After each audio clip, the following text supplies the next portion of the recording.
الحمد لله وكفى وسلام على عباده الذين اصطفى أما بعد قال الله تبارك وتعالى أعوذ بالله من الشيطان الرجيم بسم الله الرحمن الرحيم شهر رمضان الذي أنزل فيه القرآن هدى للناس وبينات من الهدى والفرقان صدق الله العظيم اللهم صل على سيدنا محمد وعلى آل سيدنا محمد وبارك وسلم اللهم صل على سيدنا محمد وعلى آل سيدنا محمد وبارك وسلم اللهم صل على سيدنا محمد وعلى آل سيدنا محمد وبارك وسلم۔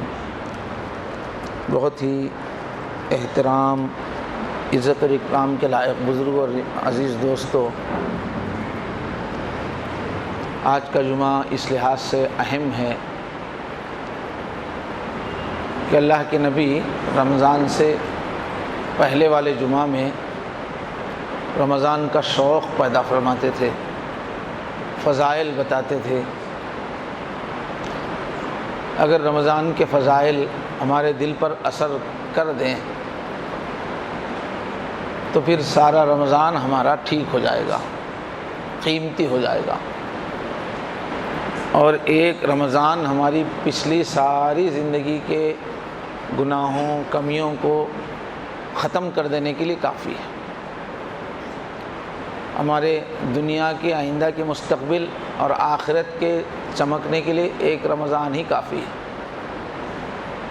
اللہ تبارک و تعالی آج کی گفتگو میں کچھ برکت نصیب فرمائے اور ہمارے دلوں میں اثر پیدا فرمائے۔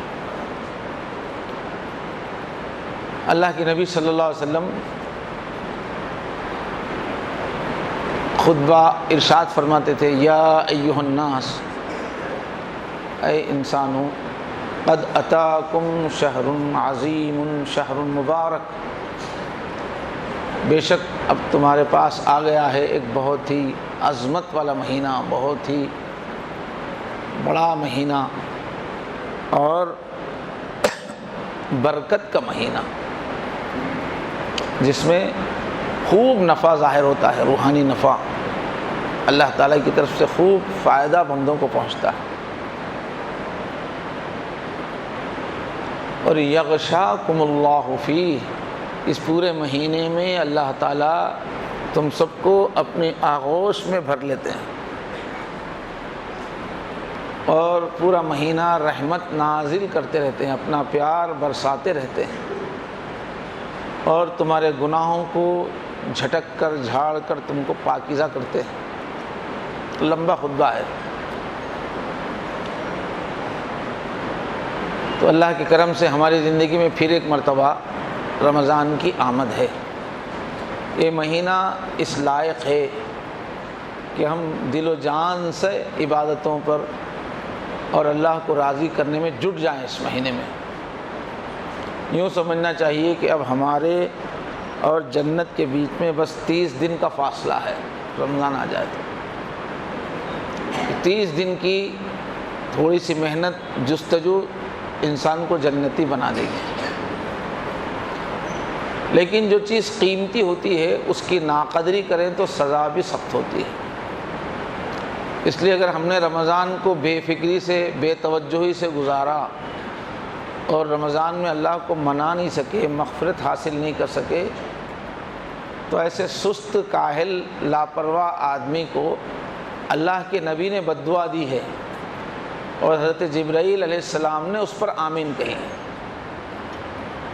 انہوں نے فرمایا کہ جس کو رمضان کا مبارک مہینہ ملے، پھر وہ اللہ سے معافی اپنی نہ کروا لے تو وہ ہلاک ہو جائے، وہ برباد ہو جائے۔ تو اس پر جو ہے فرشتوں کے سردار حضرت جبرائیل علیہ السلام نے آمین کہا ہے۔ اس لحاظ سے بات بہت اہم ہو جاتی ہے کہ ناقدری کریں گے تو بربادی پکی ہے، بد دعا لگ جائے گی، اللہ کا غصہ نازل ہوگا۔ اور قدردانی میں محنت کر لیں تو ہمیشہ کی جہنم سے چھٹکارا ملے گا اور ہمیشہ کی بادشاہی ملے گی، جنت ملے گی۔ صرف 30 دن کا معاملہ ہے۔ حضرت علی رضی اللہ تعالیٰ عنہ فرماتے ہیں کہ اگر کسی مسلمان کو دوزخ میں بھیجنا ہوتا تو اللہ رمضان ہی نہیں رکھتے۔ اب اللہ نے ایک ایسا رمضان کا مہینہ دے دیا کہ کوئی کلمے والا اس کی قدر کر لے تو دوزخ میں جا ہی نہیں سکتا۔ دوزخ سے بچنا اللہ نے بہت آسان کر دیا، اس میں جنت کو حاصل کرنا اللہ نے بہت آسان کر دیا۔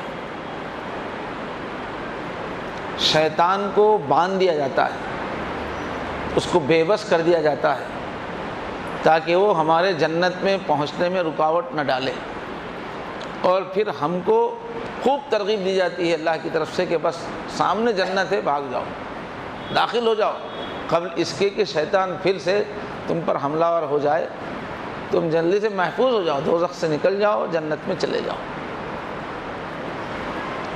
تو اگر ہم تھوڑی سی فکر کر لیں ان دنوں میں تو انشاءاللہ دوزخ سے بچیں گے۔ جب رمضان کی قدر کسے ہوگی؟ جس کو دوزخ کا خوف ہوگا اسے ہوگی۔ گزشتہ بھی عرض کیا گیا، ایک مسلمان کی سب سے بڑی فکر جو ہوتی ہے رات دن، وہ یہ ہے کہ مرنے کے بعد میں دوزخ میں نہ جاؤں، یہ نمبر 1 پہ فکر ہوتی ہے۔ تو اس کے ذہن میں رات دن یہی گھومتا رہتا ہے۔ سارے نبیوں کو اللہ نے کیا کہا؟ نذیر، بشیر، نذیر۔ جہنم کے انجام سے ڈراتے تھے کہ اے انسان، اپنے کو تم معمولی مت سمجھو، اللہ تعالیٰ نے تم کو بہت صلاحیتیں دے کے پیدا کیا ہے، بڑا مرتبہ دے کے پیدا کیا ہے۔ اللہ نے جو روح تمہارے اندر پھونکی، اللہ کہتے ہیں کہ میری روح میں سے میں نے پھونکا، اتنی عزت والی روح ہے، اللہ میری روح کہتے ہیں۔ اعلیٰ ترین بدن عطا فرمایا، لقد خلقنا الانسان فی احسن تقویم، اور ساری مخلوقات کو انسان کی خدمت میں لگایا، وسخر لکم ما فی السماوات وما فی الارض، اور فرشتوں جیسی پاکیزہ مخلوق کو حکم دیا کہ انسان کے سامنے سجدہ کرو۔ تو اتنی ساری نعمتیں ہیں، صلاحیتیں ہیں، ایک بڑے کام کے لیے، مقصد کے لیے پیدا کیا۔ اگر وہ کام تم نہیں کرو گے، یعنی اللہ تعالیٰ اپنی محفل بسانا چاہتے ہیں، بہت پاکیزہ انسانوں کے ساتھ جنت ہمیشہ کے لیے اللہ آباد کرنا چاہتے ہیں۔ ایسے لوگ جو اللہ کے مزاج میں ڈھل چکے ہوں، ایسے بندے، ایسے پاکیزہ بندے جو اللہ کے ساتھ ہمیشہ رہ سکے، ایسے بندے جن کو اللہ تعالیٰ اپنے پورے اختیارات دے دیں گے، بادشاہ بنا دیں گے ہمیشہ کے لیے، تو بھی وہ اتنے سدھرے ہوئے ہیں کہ وہ فساد نہیں کریں گے۔ اللہ ہم سب کو خدائی دینا چاہ رہے ہیں، بادشاہ بنانا چاہ رہے ہیں جنت میں۔ وَإِذَا رَأَيْتَ ثَمَّ رَأَيْتَ نَعِيمًا وَمُلْكًا كَبِيرًا، ملک کبیر دینے والے ہیں، ایک بڑا بادشاہ بنانے کے لیے پیدا کیا۔ لیکن فساد نہ بچائے آدمی، اس کی تربیت کر کے جانا، تو بہت اونچے مقصد کے لیے پیدا کیا اور ہمیشہ کے لیے پیدا کیا۔ تو انبیاء بتاتے ہیں کہ دیکھو، اپنے مقصد کی تیاری کرو، لیکن تمہارے پیچھے شیطان لگا ہوا ہے روز اول سے۔ پہلا انسان جیسے ہی پیدا ہوا، شیطان پیدا ہو گیا، شیطان نے قسم کھائی، اعلان کیا، چیلنج کیا کہ اس انسان کو میں جنت میں جانے نہیں دوں گا۔ تو یہ جو جنتی بننے کا، ہمیشہ کی بادشاہی کی کرسی حاصل کرنے کا جو ہمارا ٹارگٹ ہے، اس میں بہت بڑا دشمن ہے کہ بیچ میں شیطان۔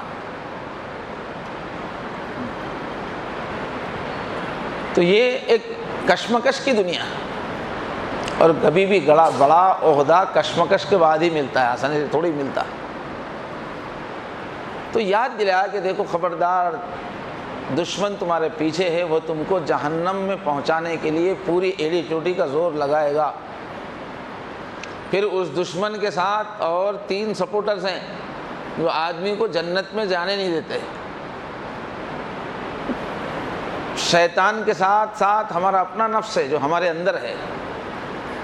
یہ نفس جو ہے لذتیں چاہتا ہے، اونچا مقام نہیں چاہتا۔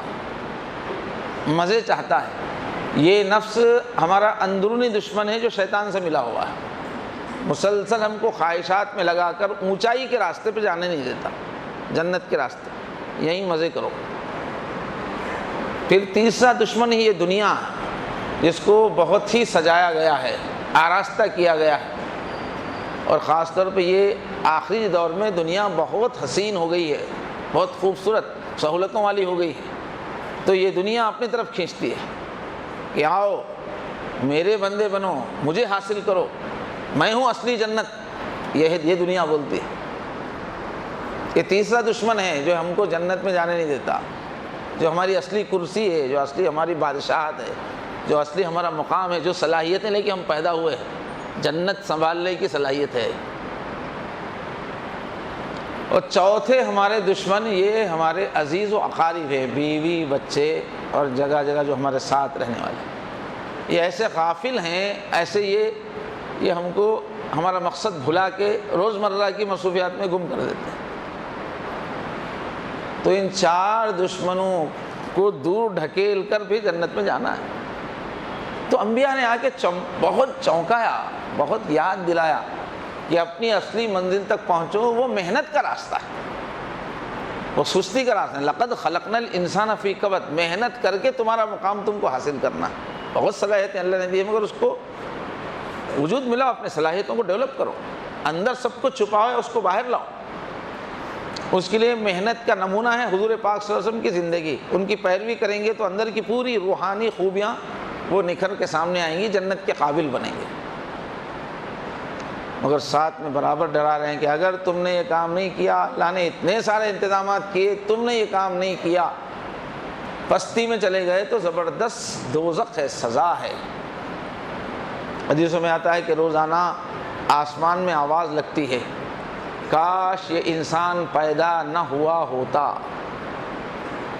پیدا ہی نہیں ہوتا تو کوئی مصیبت نہیں تھی، کاش یہ انسان پیدا ہی نہ ہوا ہوتا، اور اب پیدا ہو گیا ہے تو کاش اسے پتہ چلتا، اسے یاد رہتا کہ آگے کتنے بڑے بڑے واقعات ہونے والے ہیں، آگے کتنے بڑے بڑے چیلنجز ہیں، اس کو معلوم ہے۔ انسان بننا آسان نہیں ہے، انسان بن کر انسان کا جو درجہ حاصل کرنا ہے وہ بہت بڑا ہے، بہت بڑا کام ہے ہمارا، جنت میں جانا، ہمیشہ کی کامیابی حاصل کرنا۔ تو یہ نہیں کرو گے تو دوزخ، اور دوزخ بہت ہی خطرناک ہے۔ اللہ کے نبی نے پہلی مرتبہ جب نبوت کا اعلان کیا تو سب کو جمع کر کے عذاب سے ہی ڈرایا۔ ہر نبی کا کام عذاب سے ڈرانا ہے، برے انجام سے ڈرانا ہے ہر نبی، کہ اگر تم نے اپنی زندگی کو ڈھیلا چھوڑ دیا تو دوزخی ہو جاؤ گے، اور دوزخ بہت برا انجام ہے۔ انسانوں دوزخ سے بچاؤ، اپنے کو بھی اپنے گھر والوں کو بھی دوزخ سے بچاؤ۔ دوزخ تمہارے پیچھے بھاگ کے آ رہی، ان عذابھا کان غراما، اس کا عذاب آ کے چپک جانے والا ہے۔ ہمارے اندر اتنی کمزوریاں ہیں کہ ہم گناہ کرتے ہی رہتے ہیں، غفلت، اور اس سے دوزخ بنتی رہتی ہے، تو ہم جہاں ہیں ہمارے پیچھے دوزخ ہے لگی ہوئی، وہ دوڑاتی رہتی ہے، وہ چمٹتی رہتی ہے، اوپر آ کے پڑتی رہتی ہے۔ ان عذابھا کان غراما، اگر پہنچ گئے تو انہا ساءت مستقرا و مقاما، بہت ہی برا ٹھکانہ ہے وہاں پہنچ گئے تو دوزخ سے ڈرانا، برے انجام سے ڈرانا، یہی ہے نبیوں کا مقصد۔ تو ایک مومن کی زندگی میں ہمیشہ دوزخ سے بچنے کی دھن رہتی ہے، ایک ہی غم، کہیں میرے اعمال ایسے نہ ہوں کہ میں دوزخ میں چلا جاؤں۔ یہ غم کب ختم ہوگا؟ موت کے وقت بھی ختم نہیں ہوگا، قبر میں بھی یہ غم، یہ خوف ختم نہیں ہوگا، حشر کے میدان میں بھی نہیں ہوگا۔ جب جنت میں اندر داخل ہو جائیں گے تب جا کر یہ مومنوں کے دل سے یہ خوف غم دور ہوگا۔ الحمدللہ، اندر جانے کے بعد بولیں گے الذی اذھب عنا الحزن، کہ اس غم کو جو تھا آج ختم ہوا، اس لیے کہ جنت میں جو ایک بار داخل ہو گیا وعدہ ہے کہ پھر واپس نکل نہیں سکتا، وہاں جا کے یقین آئے گا۔ جب تک کا یہ غم ہے دوزخ سے بچنا ہے، دوزخ سے بچنا ہے۔ ایسا بھی ہوتا ہے کہ آدمی زندگی بھر نیک اعمال کرتا ہوا نظر آتا ہے، لیکن موت کے قریب دوزخی عمل کر کے دوزخ میں چلا جاتا ہے۔ وہ کتنی اچھائیاں کرتے رہتے ہیں مگر پھر بھی کیا وجہ بن جائے دوزخی ہو جائے کوئی بھروسہ نہیں ہے۔ فرمایا ان الذین هم من عذاب ربهم مشفقون، یہ ایمان والے وہ ہیں جو اپنے رب کے عذاب سے ہمیشہ ڈرتے ہی رہتے ہیں۔ کیوں؟ ان عذاب ربهم غیر مامون، ان کے رب کا عذاب ایسا ہی ہے کہ اس سے محفوظ کوئی بھی نہیں، چھوٹا بڑا نیک بد متقی عالم جاہل کوئی بھی اس خوف سے خالی نہیں۔ یہاں تک کہ انبیاء لوگوں کو دوزخ سے بچانے کے لیے آتے تھے مگر وہ ہمیشہ ڈرتے رہتے تھے۔ اللہ کے نبی دعا کرتے تھے عذاب سے بچا، مجھے بچا، قنی عذابک یوم تبعث عبادک۔ حالانکہ سب جانتے تھے حضور کے آپ خود لوگوں کی سفارش کر کے کتنوں کو لے کے جانے والے ہیں، مگر ایک دوزخ کی بات جب سامنے آتی تھی تو کانپتے رہتے تھے۔ ان عذاب ربہم غیر مامون، نچنت ہونے کا کسی کو موقع ہی نہیں ہے، ہر وقت خوف زدہ رہنا۔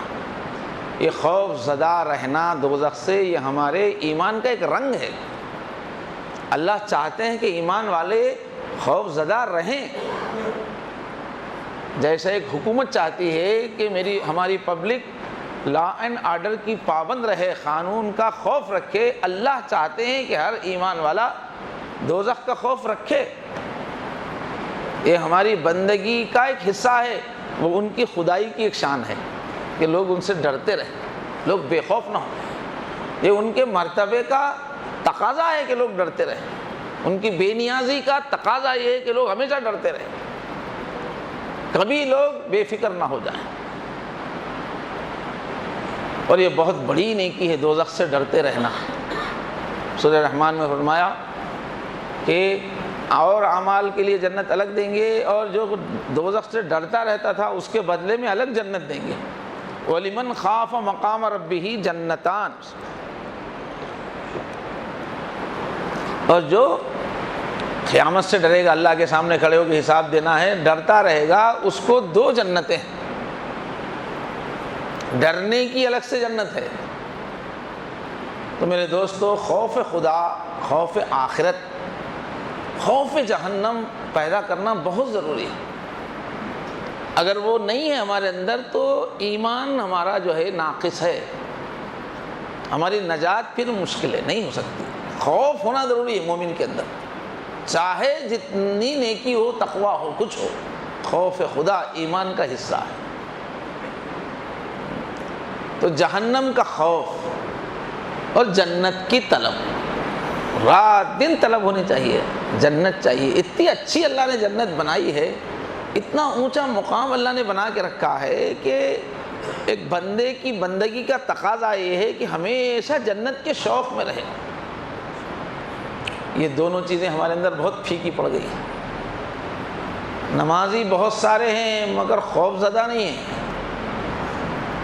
خوف زدہ نہیں ہے۔ نماز پڑھ کے اور الٹا فخر آ رہا ہے دل کے اندر، میں نیک ہوں، تکبر کے جملے نکل رہے ہیں، اطمینان پیدا ہو رہا ہے۔ حالانکہ نماز خوف پیدا کرتی ہے۔ نماز کا کام ہی، نماز اللہ کے سامنے کھڑے ہونے کا ریہرسل ہے۔ یہ قیام جو ہمارا ہے، جتنا زیادہ نمازی اتنا خوف خدا، خوف آخرت، اور شوق جنت کے بجائے دنیا کا شوق ہو گیا ہم لوگوں کو۔ ہم لوگ اپنے پورے ارمان یہیں نکالنا چاہتے ہیں، اور یہیں کی جنت کو دیکھ کے حیران پریشان ہیں، یہاں کی ترقیات کو دیکھ کے یہ ہمارے دیدے پترا رہے ہیں۔ اسی کو بڑی خوش نصیبی سمجھ رہے ہیں کہ جو دنیا والوں کو مل رہا ہے کاش ہم کو مل جائے، وہی ہمارا مقصود ہو گئی۔ تو یہ ایمان کا بہت اہم حصہ غائب ہو جا رہا ہے۔ حضور نے فرمایا کہ لا تنسوا العظیمتین، 2 چیزیں اتنی بڑی ہیں کہ کبھی ان کو نہیں بھلانا۔ فرمایا جس محفل میں اس کا یاد نہ ہو، جنت اور دوزخ کی، وہ محفل بیکار ہے۔ مومن ایک محفل میں بھی جنت دوزخ سے بے فکر نہیں ہو سکتا۔ بہرحال ابھی جو رمضان آ رہا ہے اس کی قدر انہی لوگوں کو ہے صحیح معنی میں، جن کو جہنم سے بچنے کا، جن کے اندر تڑپ ہے، جن کو جہنم کا خوف ہی نہیں ہے، ان کا رسمی رمضان گزرے گا۔ جن کو دل کی گہرائی سے جنت کا شوق ہی نہیں ہے، ان کا رمضان ایسے ہی چلا جائے گا۔ تھوڑا تھرمامیٹر لگا کے دیکھیے، گزشتہ 15 دن میں، ایک ہفتے میں کبھی آپ نے تنہائیوں میں مچل مچل کے اللہ سے جنت مانگی ہے؟ سچے دل سے، سچی طرف سے، سچے شوق سے آپ نے گزشتہ ایک ہفتے میں کبھی جنت مانگی ہے؟ 15 دن میں، گزشتہ 15 دن میں یوں خالی یا اللہ جنت عطا فرما، وہ تو ریکارڈنگ ہے، ایسے ہی بچتے رہتا ریکارڈ۔ یہ واقعی دلی شوق کے ساتھ دل مچل رہا ہو، کیا گزشتہ ایک ہفتے میں، 2 ہفتے میں، 1 مہینے میں جنت مانگی ہے؟ تو جنت ہی نہیں مانگتا اسے رمضان کیوں چاہیے؟ اسے رمضان سے کیا فائدہ؟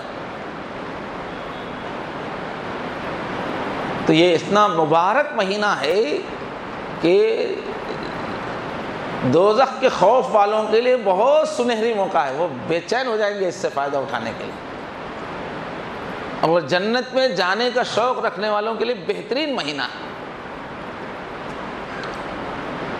تو یہ اللہ تعالیٰ نے خصوصی انعام دیا ہے مسلمانوں کو، آخری امت کو۔ رمضان چھوٹی عمر ہے، دنیا بہت ہی ہنگاموں والی اس کو ملی ہے، اس امت کو، اس لیے اللہ نے یہ انعام دیا ہے کہ ازل سے جو کشمکش چل رہی ہے، شیطان تم کو دوزخ میں لے جانا چاہتا ہے، شیطان کو تم ہرا دو اور جنت میں تم چلے جاؤ، اس کا اللہ نے انتظام کیا۔ بہت بڑی نعمت ہے، آسان ہے اس میں دوزخ سے بچنا۔ تو وہ رمضان کے جو فضائل ہیں، دوزخ سے بچنے کے اتنے اس میں چانسز ہیں، اتنے دروازے، کھڑکیاں، راستے کھلے ہوئے ہیں، کدھر سے بھی بھاگ کے نکل جاؤ دوزخ سے، بن گئے ہو دوزخی۔ سال بھر تم نے ایسا گزارا ہے کہ روزانہ تمہاری دوزخ بنتی جا رہی تھی، اب اپنی جلائی ہوئی اس آگ سے تم نکل کے بھاگ سکتے ہو، ایسا موقع ہے رمضان۔ بہانے بہانے سے مغفرت، بہانے بہانے سے جنت، عمل چھوٹا، بڑی بڑی جنت کی تقسیم، یہ نظام ہے رمضان میں۔ تو کسی نے کہا کہ کرنی تھی مغفرت تو بہانے بنا دیے، پہلے طے کر کے بیٹھے ہوئے ہیں کہ یہ کلمے والے ہیں، مجھے اللہ مانتے ہیں، اپنے کو بندہ مانتے ہیں، ان کو تو نکال دینا ہے، تو اس کے واسطے اب گناہ کیے ہوئے ساتھ میں، اب گناہ کے میل سے چھٹکارا، تو بہانے، یہ کر لو معاف، یہ کر لو معاف، یہ کر لو معاف۔ اصل معاف معاف بولنے کی نیت ہے، اگر کچھ نہ کچھ بہانہ تو ہونا نا، ایسے ہی بغیر کسی اس کے معاف کر دیں گے تو اپوزیشن پارٹی بہت مضبوط ہے ہماری، شیطان، وہ دلائل مانگے گا کیوں معاف کر رہے ہیں، ویسے ہی معاف کرنا ہے تو فری میں مجھے بھی معاف کر دو بولے گا وہ، تو کچھ تو بہانے چاہیے نا، کوئی ایک اصول ہوتا ہے، ایک ضابطہ ہوتا ہے، تو یہ کرو، یہ کرو، یہ کرو، یہ تو بھی کر لو، یہ تو بھی کر لو۔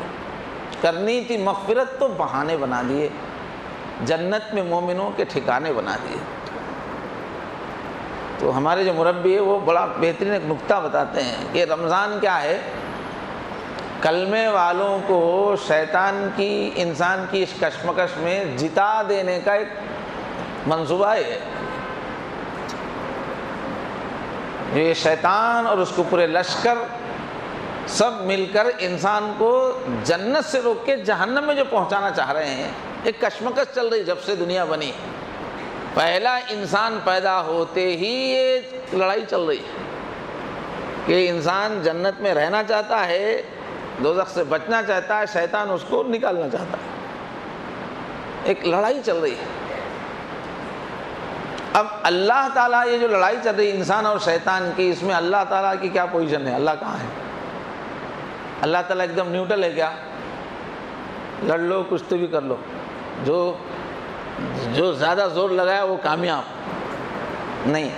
اللہ تعالیٰ اس جنگ میں، اس کشتی میں شیطان کے خلاف ہیں، انسان کی تائید میں۔ انسان میں وہ انسان جو اللہ کو اپنا اللہ مانتے ہیں، جنہوں نے کلمہ پڑھ لیا، جنہوں نے اقرار کر لیا کہ اے اللہ ہم بندے ہیں، آپ اللہ ہیں، حکم دینا آپ کا کام ہے، حکموں کو پورا کرنا ہمارا کام ہے، ہم تو آپ کے وفادار ہیں، یہ مان چکے جو۔ اب گناہ ہو رہے ہیں، غفلت ہو رہی ہے، شیطان بھٹکا رہا ہے، نفس بھٹکا رہا ہے، گھر والے بھٹکا رہے ہیں، غلطیاں ہو رہے ہیں، لٹ پٹ ہو رہا، مگر اس کے دل میں کیا ہے؟ اللہ کا نافرمانی کرنے کا جذبہ نہیں ہے، خواہش کے زور میں ہو جا رہی ہے، شیطان کے بہکاوے میں ہو جا رہی ہے، لیکن اس کے دل میں اللہ سے باغی بننا، اللہ کے حکموں کو جان جان کے توڑنا نہیں ہے کلمے والے کے دل میں، سچے کلمے والے کے دل میں۔ اس کا تو یہ عہد ہے کہ میں تو بندہ ہوں، اللہ کو راضی کرنا میرا کام ہے، اس کے دل میں۔ تو یہ جو کشتی ہے اس میں کیا ہے، ایک طرف شیطان ہے جو اللہ کا ذاتی دشمن ہے، اللہ تعالیٰ نے اس کو اپنا دشمن کے طور پہ پیش کیا، کیونکہ کائنات میں اس سے پہلے کبھی نافرمانی نہیں ہوئی تھی، پہلی مرتبہ نافرمانی شیطان نے کی، اور نافرمانی کرنے پر اللہ نے ٹوکا تو فوراً توبہ کرنے کے بجائے، معافی مانگنے کے بجائے اپنی غلطی کو ہی صحیح ثابت کرنے لگا، اڑ گیا، اور اس کے بعد بھی ڈانٹ پڑی تو نہ صرف غلطی پہ اڑ گیا بلکہ اعلان کرنے لگا کہ اس انسان کو بھی میں شیطان بنا دوں گا، میں ساری دنیا کو ہی باغی بنا دوں گا۔ یہ تو بغاوت ہو گئی۔ تو وہ باغی ہے، وہ اللہ تعالیٰ کا ذاتی دشمن ہے، اللہ تعالیٰ کو اس سے دشمنی ہے، نفرت ہے، اس کو اللہ سے دشمنی ہے۔ بندے رب کے بیچ میں کیا ہے، غلطی ہو گئی، معافی طلبی چلتا رہتا ہے، مگر وہاں بغاوت ہے، باضابطہ اعلان جنگ ہے شیطان کی طرف سے۔ تو لڑائی میں ایک طرف انسان ہے جو اندر سے اللہ کلمے والا ہے، جو فرما برداری کا ارادہ ہے، اس کا اللہ کو اپنا اللہ مانتا ہے، بولا ہے، بھالا ہے، کمزور ہے، اور دوسری طرف شیطان ہے جو اللہ کا دشمن ہے، بہت ہی بہکانے میں بہت ماہر ہے۔ ہزار سالہ کب سے دنیا جب سے بنی اس کو تجربہ ہے انسانوں کو بھٹکانے کا، یہ انسان کی چھوٹی زندگی ہے۔ تو یہ جو کشتی ہے اس میں اللہ تعالیٰ چاہتے ہیں کہ یہ کلمے والے جو میرے بندے ہیں یہ شیطان سے جیت جائیں، یہ جنت میں چلے جائیں، یہ دوزخ سے بچ جائیں، یہ اللہ چاہتے ہیں۔ تو اس کے لیے اللہ تعالیٰ نے یہ رمضان رکھا ہے کہ رمضان میں اتنے انتظامات کر دیے کہ وہ جو بہت بڑا اور بھاری دشمن ہے وہ فیل ہو جائے اور یہ کمزور کلمے والا جیت جائے، اس کے انتظامات ہیں پورے رمضان کے اندر۔ اب یاد رکھنے کے لیے مختصر بولنے کی کوشش کروں گا، یاد رکھیے رمضان میں ہم کو جتانے کے لیے اللہ نے کیا کیا کیا ہے۔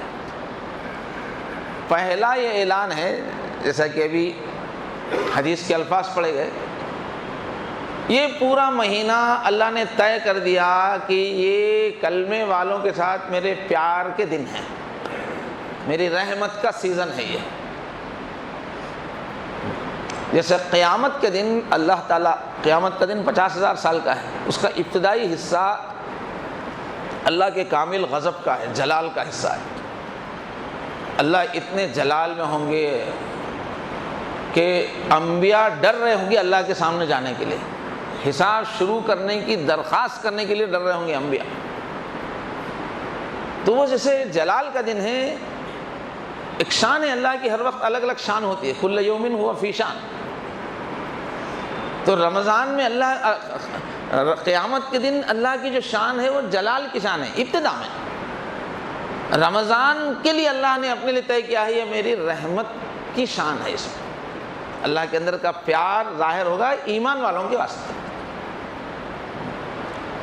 اب یہ پیار کس حد تک ہوتا ہے، اس کو اللہ کے نبی نے بڑی پیاری تعبیر میں بیان کیا ہے، یغشاکم اللہ فیہ، فرمایا یہ پورا مہینہ ایسا ہے، اللہ، لفظی ترجمہ اللہ تعالیٰ تم پر چھا جاتے ہیں اس مہینے میں، یہ آئے گا، مگر اردو میں چھا جانے کا جو معنی ہے وہ الگ ہے، عربی میں الگ ہے اس کا۔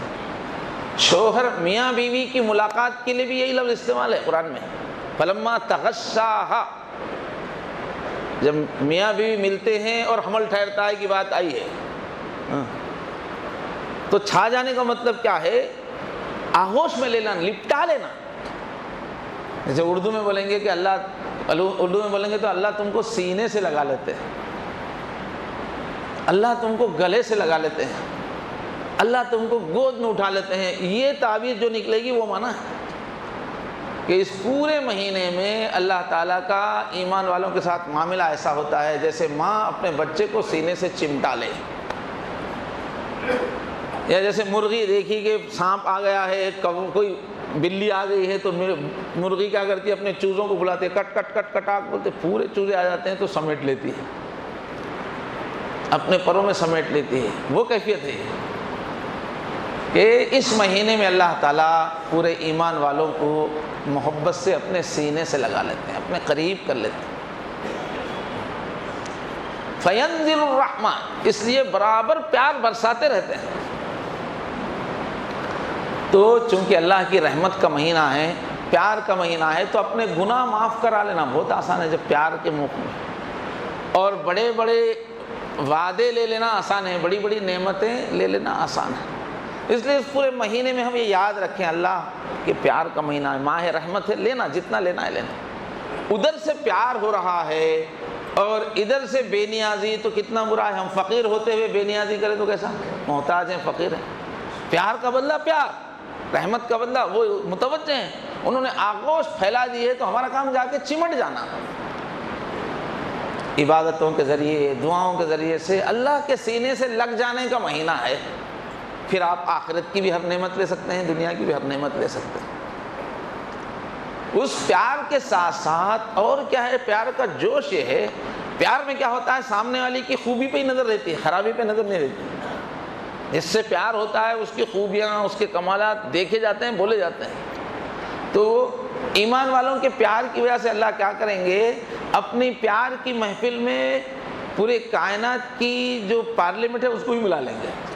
پوری کائنات کو چلانے والی جو کونسل ہے، ملائے اعلیٰ، پوری کائنات کا نظام چلانے والی ایک پوری اللہ تعالیٰ کا ایک نظام ہے، ایک پارلیمنٹ بنی ہوئی ہے، تو پوری کائنات کا نظام چلانے والے فرشتے، ان کو اللہ ساتھ لے لیتے ہیں رمضان میں، اور ان کو دکھاتے رہتے ہیں کہ دیکھو یہ میرے کلمے والے بندے کتنے اچھے بندے ہیں۔ ان کی ایک ایک خوبی کو بڑھا چڑھا کے ان کے سامنے اللہ پیش کر کے فخر کرتے ہیں۔ یہ پیار کی وجہ سے ہو رہا ہے۔ ہماری نمازوں کو دیکھیں گے، ہماری نفلوں کو دیکھیں گے، ہماری تلاوتوں کو دیکھیں گے، ہمارے روزوں کو دیکھیں گے، ہمارے افطار کے منظروں کو دیکھیں گے، ہماری سحری کے منظروں کو دیکھیں گے۔ مزدور سخت دھوپ میں روزے سے کام کر رہا ہے، وہ سین اللہ دیکھیں گے، دکھائیں گے۔ 10-12 سال کے بچے، 15 سال کے بچے شوق سے روزہ رکھ رہے ہیں، وہ منظر دکھائیں گے اللہ تعالیٰ فرشتوں کو۔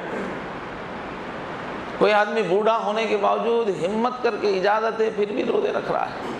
کوئی شوگر پیشنٹ ہے، اچھا خاصا مجاہدے کے ساتھ روزہ رکھ رہا ہے، اور کتنا شوق دکھا رہے ہیں، سب اللہ دکھاتے ہیں، پورے فرشتوں کو دکھاتے ہیں اور فخر کرتے ہیں کہ یہی وہ انسان ہے جب میں نے اس کو پیدا کیا تھا آدم کو، تو اے فرشتوں تم نے سوچا تھا، کہا تھا کہ اس کے اندر فساد ہی فساد ہے، کمزوری ہی کمزوری ہے، دنیا میں جائے گا، بگاڑ مچائے گا۔ دیکھو کیسا ہے میرا انسان، اس نے کبھی جنت نہیں دیکھی، کبھی دوزخ نہیں دیکھی، کبھی اللہ کو نہیں دیکھا، لیکن اللہ کے واسطے، اللہ کو راضی کرنے کے لیے کتنا صبح سے شام تک بھوکے رہ رہے ہیں۔ کھانا پانی جو ان کی ابتدائی ضرورت ہے وہ چھوڑ دیا انہوں نے میرے خاطر، اور کس طرح دوزخ کے لیے دعائیں کر رہے ہیں بچنے کے لیے، حالانکہ انہوں نے دوزخ نہیں دیکھی۔ کس طرح جنت کا شوق دکھا رہے ہیں، حالانکہ جنت انہوں نے نہیں دیکھی۔ کتنے سمجھدار ہیں، ہوشیار ہیں۔ میرے نبی نے جا کے دلائل سے سمجھایا، سمجھ میں آ گئی بات ان کو۔ ایک اندیکھی چیز کے لیے کتنی محنت کر رہے ہیں۔ تو اللہ تعالیٰ پورے فرشتوں کو دکھا رہے ہیں، تو ہم لوگوں کا کام کیا ہے، اس وقت پہ ہم بھی کچھ کر کے دکھانا۔ اچھا جب ساری دنیا دیکھ رہی ہوتی ہے نا، اس وقت کیا ہوتا ہے، ایک ایک عمل پر انعام بھی بڑا ملتا ہے۔ جیسے کرکٹ کا ورلڈ کپ ہو رہا ہے، تو جو کھلاڑی مشکل پوزیشن میں بھی چھکے لگاتے ہیں، فیلڈنگ میں کیچ لیتے ہیں، ان کو ان کی حکومتیں کیا کرتی ہیں، بڑے بڑے انعامات دیتی ہیں۔ کیوں؟ ملک کی عزت کا مسئلہ ہے، ساری دنیا دیکھ رہی۔ ان کھلاڑیوں نے ملک کا نام روشن کیا، یہ کہہ کے اس کو ایک ایک چھکے پہ اس کو فلیٹس دیتے ہیں، کاریں دیتے ہیں۔ کیوں؟ جہاں سب لوگ مل کے دیکھ رہے ہیں نا، وہاں پر کارکردگی کی اہمیت بڑھ جاتی ہے، بڑے بڑے انعامات ملتے ہیں۔ تو رمضان میں بھی یہ ہوتا ہے، کہ رمضان میں جو لوگ اچھی نیکی کرتے ہیں ان کو بڑے بڑے انعامات ملتے ہیں، اس لیے کہ ساری کائنات مل کے بیٹھ رہی ہے، جشن کا موقع ہے تو بڑے انعامات دیے جائیں گے، تھوڑے تھوڑے چھوٹے تھوڑے دیے جائیں گے۔ اس لیے میرے دوستو یہ رمضان یہ یونیورسل کپ ہے پوری عالم کی ساری مخلوقات۔ حدیثوں میں کیا ہے، نہ صرف وہ بڑے فرشتے بلکہ تمام فرشتے اور تمام مخلوقات، حضور نے فرمایا آسمانوں کی مخلوقات، ہواؤں کی مخلوقات، زمین کی مخلوقات، پانی میں کی مخلوقات، ساری مخلوقات ایک ہی سین مسلمانوں کو دیکھتے رہتے ہیں روزے داروں، اور خوش ہوتے رہتے ہیں، دعائیں دیتے رہتے ہیں، مغفرت کی دعا کرتے رہتے ہیں۔ جب کائنات دیکھتی ہے کہ اللہ مہربان ہے مسلمان پہ تو پوری کائنات ان کی غلام ہے نا، وہ بھی مہربان ہو جاتی ہے۔ ساری مخلوقات دیکھتے رہتے ہیں اور ہماری دعاؤں پہ آمین کہتے رہتی ہیں۔ اتنا بڑا مرتبہ ہو جاتا ہے کہ ہماری ہر دعا پہ پوری کائنات کی مخلوقات آمین کہتی ہیں۔ ہماری محنت کو دیکھ کے یا اللہ روزے رکھ رہے ہیں صبح سے شام تک، راتوں میں تراویح پڑھ رہے ہیں، اے اللہ جہنم سے ان کو بچا دیجئے، اللہ ان کی مغفرت، پوری دنیا۔ یہ بھی اللہ کا انسان کو جتانے کا ایک طریقہ ہے، اس لیے کہ اپوزیشن پارٹی کو نے شیطان ہے، اس کی ضروریت ہے، اور باقی ساری مخلوقات اگر مسلمان کی مغفرت کے لیے دعائیں کر رہی ہیں، وہ ایک اگر مخالفت کر رہا ہے تو بولیں گے بھائی میجارٹیز لا، سب ان کو جنت میں بھیجو، بول رہے تو اکیلا دوزخ میں بھیجو بول رہا۔ ان کی سننا تیری سننا۔ یہ سب سے دعا کرانے میں بھی کچھ روحانی راز ہے،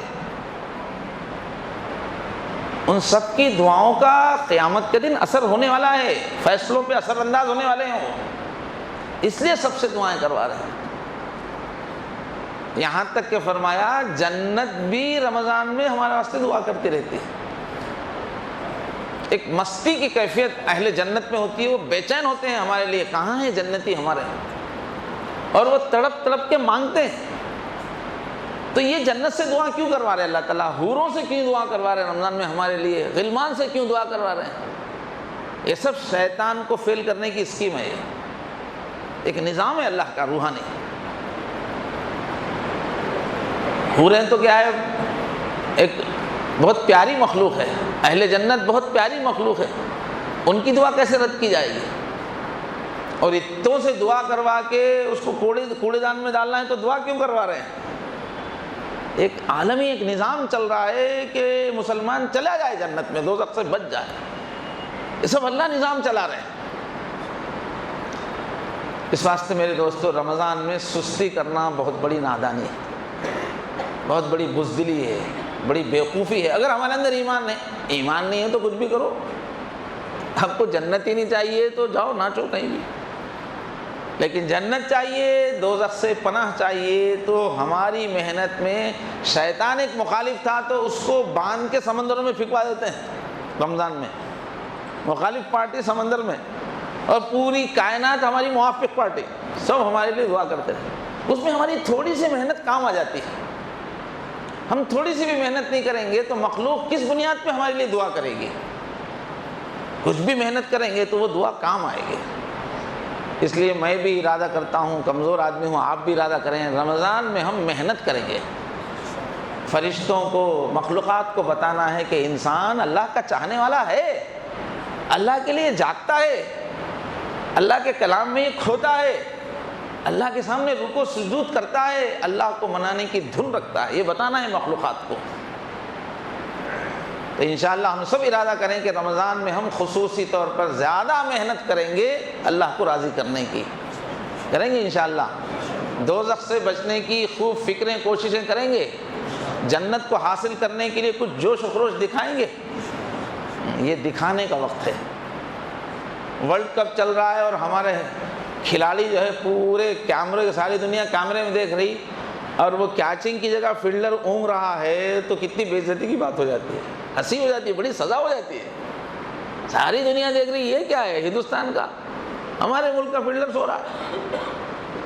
تو رمضان میں سستی کرنا یہ بہت ہی بڑا جرم ہے، اور محبت کی دنیا میں تو بہت بڑا جرم ہے۔ اس وجہ سے ابھی سے دعا کیجیے کہ اللہ صحت اچھی رہے، چستی رہے، بشاشت رہے، ہمت رہے، گھر کے حالات ایسے رہیں کہ میں کچھ ہمت کر سکوں، جب ساری کائنات دیکھ رہی تو میں بتا سکوں کہ میں بھی اللہ کا ایک چاہنے والا ہوں۔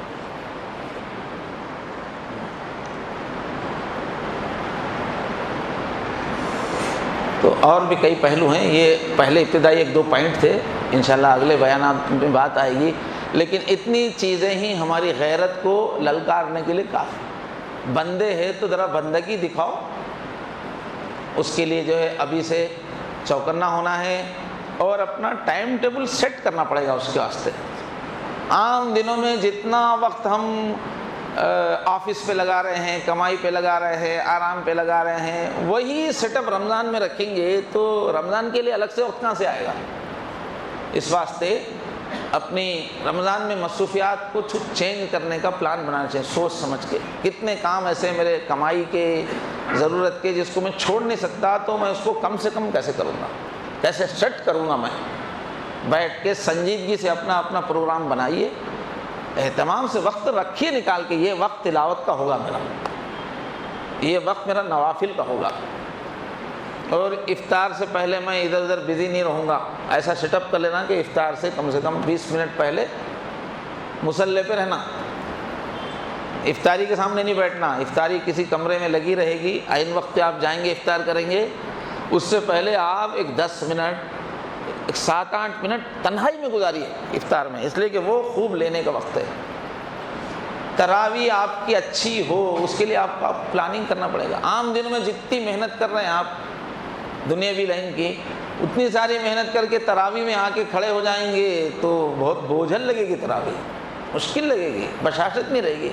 اللہ کے کلام کو یہ شوق سے سننا ہے، اور جو ادب ظاہر کرنا ہے اللہ کے سامنے، رکوع سجدے میں جو ایک دم ادب کی کیفیت لا کے تراویح پڑھنا ہے، ہم نہیں پڑھ سکتے۔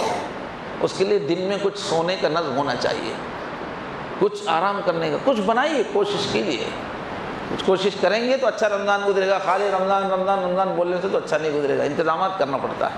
اللہ تبارک و تعالی آنے والے رمضان کو شوق جنت کے اظہار کا ہمارے لیے مہینہ بنا دے، اللہ عبادتوں کی کثرت ہمارے لیے آسان فرمائے، اور جو تربیتیں رمضان میں اللہ نے رکھی ہیں وہ تربیتیں ہمیں حاصل ہو جائے۔ وآخر دعوانا الحمدللہ رب العالمین۔